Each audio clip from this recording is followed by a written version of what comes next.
Alright, hello everyone. My name is Bob Skeleton. Uh, this is what I look like in real life. It's not nearly as exciting as a little skeleton puppet. Sorry, still kind of getting over being sick. I haven't done one of these wrestling videos in a while. I just moved the computer a little bit so it's not quite into glare so much.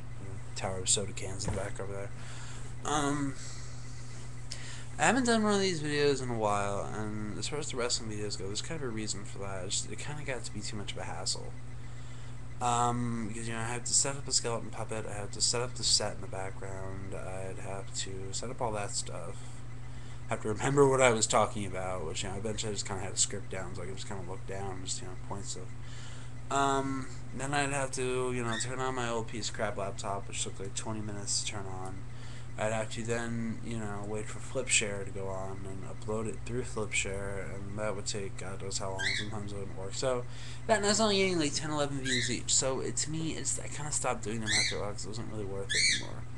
But I started using a family member's laptop that they don't really use, so I've kind of taken a hold of it. It has a webcam built in. Kind of point to it. Hello, Luke, webcam. See, ha. So I figured, what, if I can just sit here and click record and talk about wrestling, then you know what, maybe I'll just do that because it'll be easier. I think next time I'll try and bring that skeleton puppet. I'll see if I can find a way to kind of jerry-rig it in front of the camera. So I guess you guys could say this episode's kind of breaking kayfabe, but whatever. Anyway, I want to talk about, I guess, the biggest story, sort of recently. Also, I'm still kind of sick, I'm getting over a cold, so if I cough or clear my throat, that's why. But the biggest story right now, I think, honestly, is, probably Edge retired. Edge left the WWE. The doctor said, "Haha, you need to retire, like, now." So, Edge is gone. Edge isn't there anymore, which bums me out, because, I like Edge. I like seeing Edge wrestle. He was one of my favorites. He get you to hate him, he get you to love him. He's, just a great entertainer, and he always delivered in the ring. And I also found it kind of interesting because this leaves really the WWE's main event roster pretty paper thin when you think about it. Because, alright, Edge is gone. Triple H is probably not going to wrestle. I don't know what Triple H is doing. He's back, but he's not back. He disappears again. Undertaker, you're not going to see from next year WrestleMania, if that. Part of me's thinking maybe that one was his last hurrah. I don't know. But I'm thinking, what, he's probably going to, I would assume 20 is probably going to be the last one, and he's going to ride off into the sunset. Shawn Michaels retired, Edge retired, Cena and Orton are the only two guys, really two big main event bona fide dudes you have who are still healthy and still working a full-time schedule.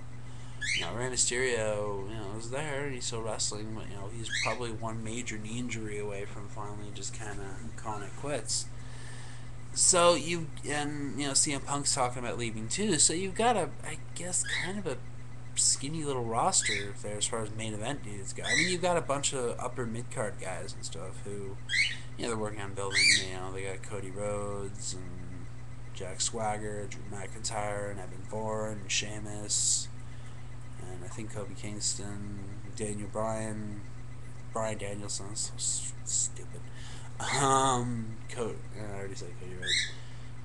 Yeah, see, this is why I need a script. I really gotta remember this stuff before I go to webcam, but whatever.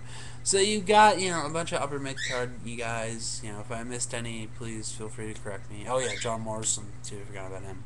So you got a bunch of upper mid-card guys, sort of younger talent, who I guess they're working on building, but it seems like there's always that kind of just stubbornness when it comes to WWE.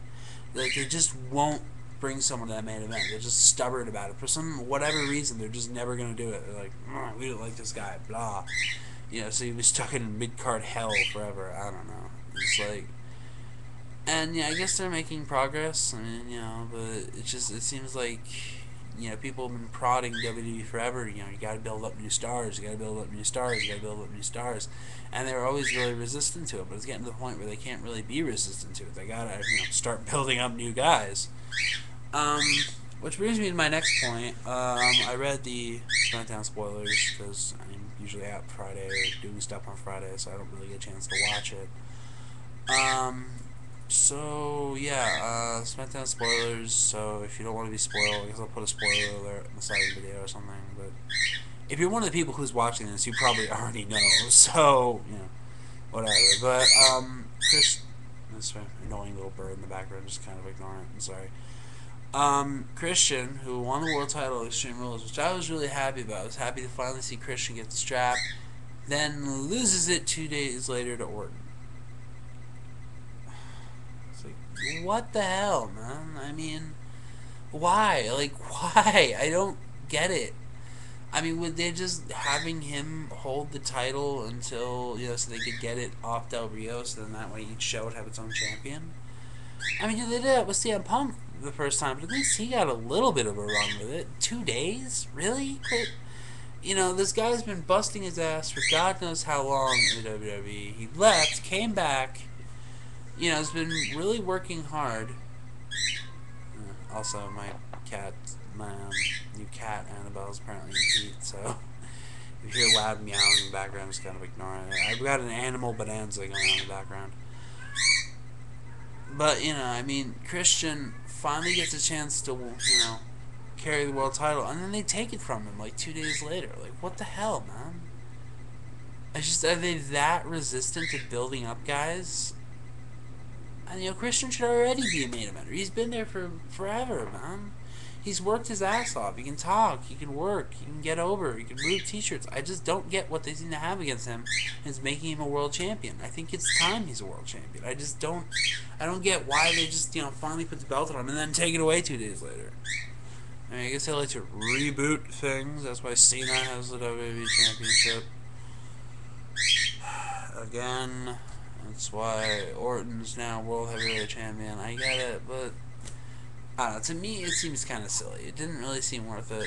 You should have kept the belt on Miz, and you should have kept the belt on Christian. I mean, you were just building guys up there. It just seems to me like it was kind of stupid to just immediately take them off it and give it back to the two biggest guys in the country. Not country, company, sorry. Because they don't need it. Cena and Orton don't need the belt. They're already over. Miz, you can make an argument Miz doesn't need the belt. He's pretty much already over. But, the dude should have had a longer title reign, in my opinion. I just don't get why he got, shafted. And the whole booking and the storyline season wasn't really doing him any favors either. But with Orton, that one scratches my head. I don't get why Orton won the belt. He didn't need the belt. Christian should have kept the belt. Christian finally wins the title, and they immediately take it away from him. Like, what the hell? So yeah, there's that. I would talk about TNA, but I don't really want to criticize something that I don't really watch. I don't really watch Impact. I know TNA has its loyal followers, people who will pledge their allegiance to total nonstop action wrestling till they die. I am not one of them. I've watched Impact a couple times. Most of the time I end up watching it. I kind of wish I didn't. And, read what happens, and I just seem to get stupider and stupider and stupider and stupider. So, you know what? You can criticize me if you want. I'm not going to talk about TNA. I don't watch TNA. So, there you have it. Alright, I think I'm going to end this one here. This is my sort of return video, in my opinion. I become just another smark in front of a webcam. I'll try and get Bob back next week, see if we can work something out. But for the time being, I'm just going to keep it like this. So, this is Bob Skeleton, signing off.